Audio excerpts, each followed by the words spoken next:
বুখারী শরীফে ও মুসলিম শরীফে এসেছে যে মান হাজ্জা লিল্লাহ ফালাম ইয়ারফুস ওয়ালাম ইয়াফসুক, যে যারা হজ করবে সেখানে কোনো গুনাহের কাজ করবে না, গালমন্দ করবে না, তো তথা হজের আদাবগুলো রক্ষা করার সাথে চলবে। অনেকেই এই যে মুআল্লিমরা যে হজে নিয়ে যায়, এরা টাকা মেরে খায়, ঠিক মতো খাওন দেয় না, ঠিক মতো ভালো জায়গায় রাখে না, আর এখন হাজী সাহেবরা গালি দেওয়া শুরু করে দেয়। আর হুজুর নিয়ে আসি ওয়াজ করায় যে কি করা যাবে না, ফালা জিদালা ওয়ালা ফুসুক ফালা সুকা ওয়ালা জিদালা ফিল হজ, ওয়াজ করে দেয় যে হজের মধ্যে গালিগালাজ করা যাবে না, ঝগড়াঝাটি করা যাবে না। এটাকে এই আয়াতকে তারা বড় অস্ত্র হিসেবে ধারণ করে। যেমন সরকারিভাবে প্রথম ফ্ল্যাট যারা গিয়েছিল, প্রথম দিনে আপনারা অনেকে দেখেছেন যে খাবার নিয়ে তারা কি করছে, অভিযোগ করছে। তারা অনেক ধনী মানুষ, হজে তো আর গরিব মানুষ যায় না, বলে এমন খাবার দিচ্ছে যা আমাদের দেশের গরিব মানুষ এই খাবার খায় না, তাদেরকে এই খাবার খেতে দিচ্ছে, যে এগুলো আমানতের খেয়াল। তো মোট কথা সেখানে নিজেকে সংযত রাখতে হবে।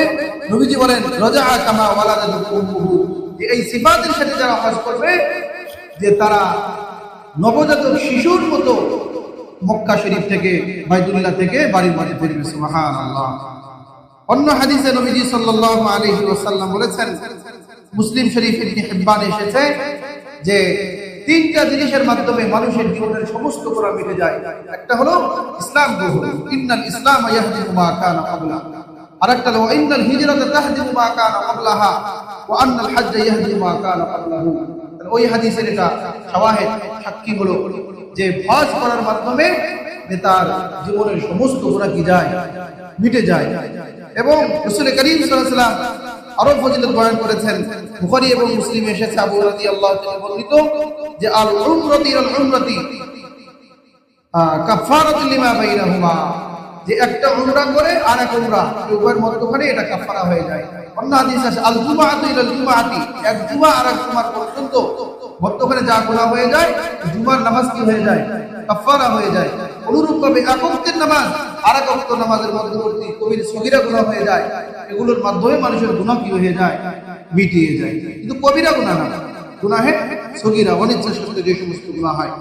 আর হজের ব্যাপারে বলেছেন আল হজ্জুল মাবরুর লাইসা লাহু জাযাউন ইল্লাল জান্নাহ, আর মকবুল হজ এর একমাত্র প্রতিদান হলো আল্লাহ তাআলার দেয়া জান্নাত। সুবহানাল্লাহ।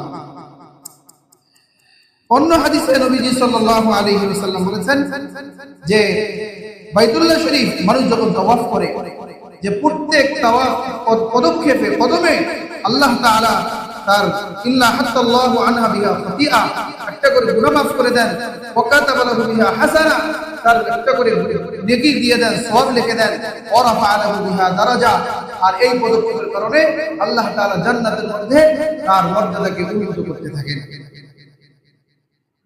আর এক হাদিসের মধ্যে নবীজি বলেছেন, তিরমিজি এবং নাসাঈতে এসেছে যে তোমরা হজ এবং উমরা পালন করো, কারণ যে ফাইন্নাহুমা ইয়ানফিয়ানিল ফাকরা ওয়াজ যুনুব, যে হজ এবং উমরা পালন করার দ্বারা যে তার গুনাহগুলোকে জ্বালিয়ে দেয়, পুড়িয়ে দেয়, মিটিয়ে দেয়। যে কেমন কামা ইয়ানফিল কিরু খাবাসাল হাদিদ ওয়াজ যাহাব ওয়াল ফিদ্দা, যে স্বর্ণ রূপা লোহার মধ্যে যেরকম জং করে মরিচা ধরে, যে আগুনের মধ্যে পুরার কারণে ময়লাগুলো কি যায়, পুড়ে যায়, অনুরূপ ভাবে যে মানুষ যখন হজ উমরা পালন করে তার গুনাহগুলো মিটে যায়। ওয়ালাইসা লিল হাজ্জাতিল মাবরুর সাওয়াবু ইল্লাল জান্নাহ, এই হাদিসের অংশেও নবীজি বলেছেন যে একমাত্র হজের সওয়াব এবং বদলা হলো জান্নাত। তাহলে মহিলা যারা আছে যে তাদের জিহাদ সম্পর্কে উদ্বুদ্ধ করা হয়নি, যে তারা জিহাদের ময়দানে